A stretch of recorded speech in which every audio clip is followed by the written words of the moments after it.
China rebuilt its entire power grid in 10 years. America's is still from the 1960s. China rebuilt its entire power grid in 10 years. America's grid is still the one built in 1965. Same technology, same physics. One country used it. One country did not. Here is the part that should bother you. The technology was invented in the United States. American labs built the first high-voltage test rigs back in the 1970s. Then the idea sat on a shelf. China picked it up, scaled it past anything the inventors imagined, and now moves electricity 3,000 kilometers with less loss than some American cities suffer moving power across town. We are going to show you exactly how that happened and exactly where it breaks. Because it almost did not work at all. If infrastructure stories like this are your thing, subscribe. We go looking for the engineering decisions that quietly reshape continents. Start with the problem nobody can vote their way out of. Energy and demand live in different places. In China, that gap is brutal. The coal, the wind, the sun are all in the west.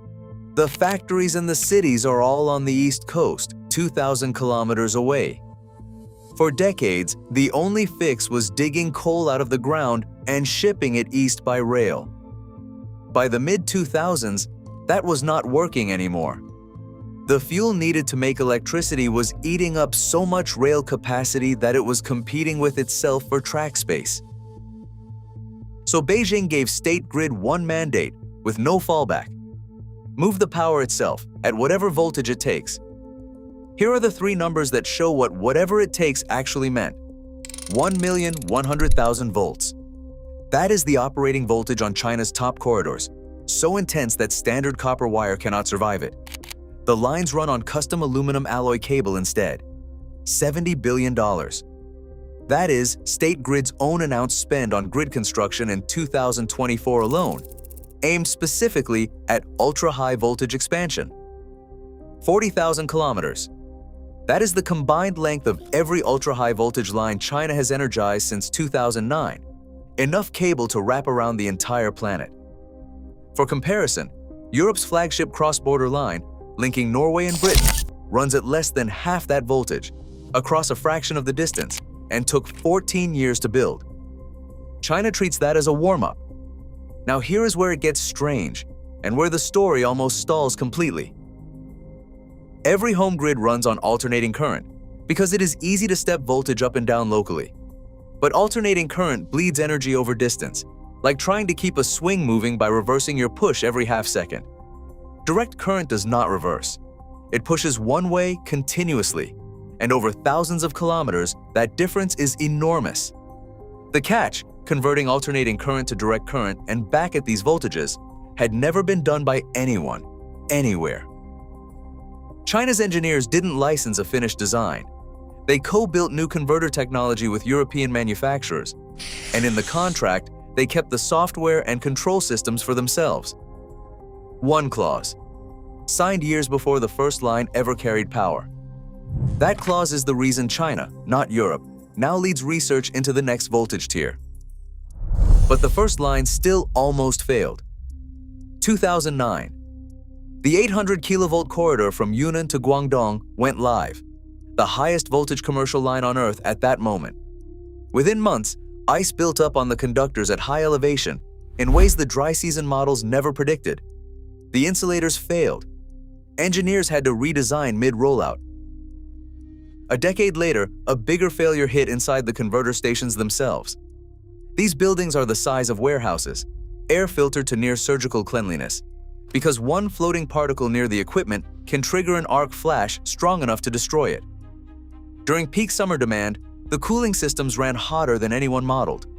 Several stations needed a multi-month retrofit simultaneously, while still under load.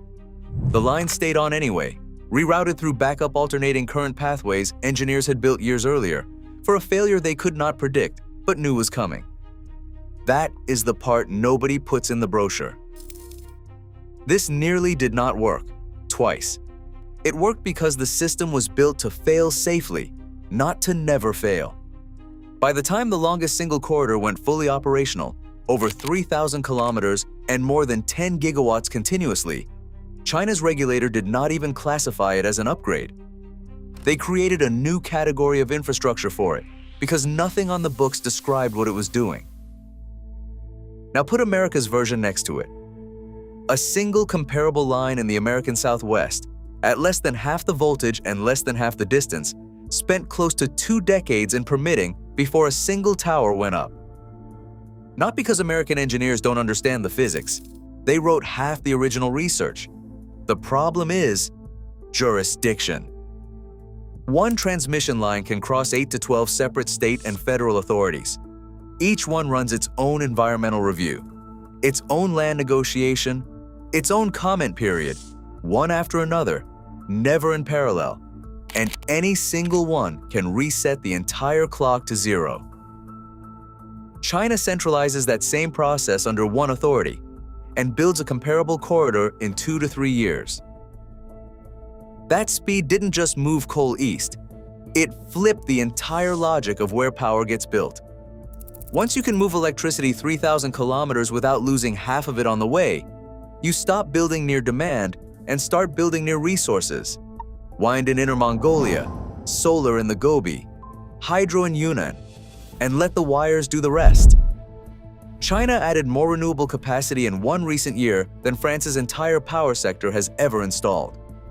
Not because of subsidies, because the wind farms finally had somewhere to send the power. State Grid already has more than a dozen new ultra-high voltage corridors scheduled before 2030. Some cross into Southeast Asia. That's not a national grid anymore. That's the first draft of a regional one. So here's the actual answer to the question we opened with. The grid keeping your lights on right now, wherever you are watching this, was probably designed before 1970. Not because the physics changed since then, because nobody removed the friction sitting between the wind farm and the city that needs it. China didn't out-engineer the United States. The wire was never the hard part. The permission was.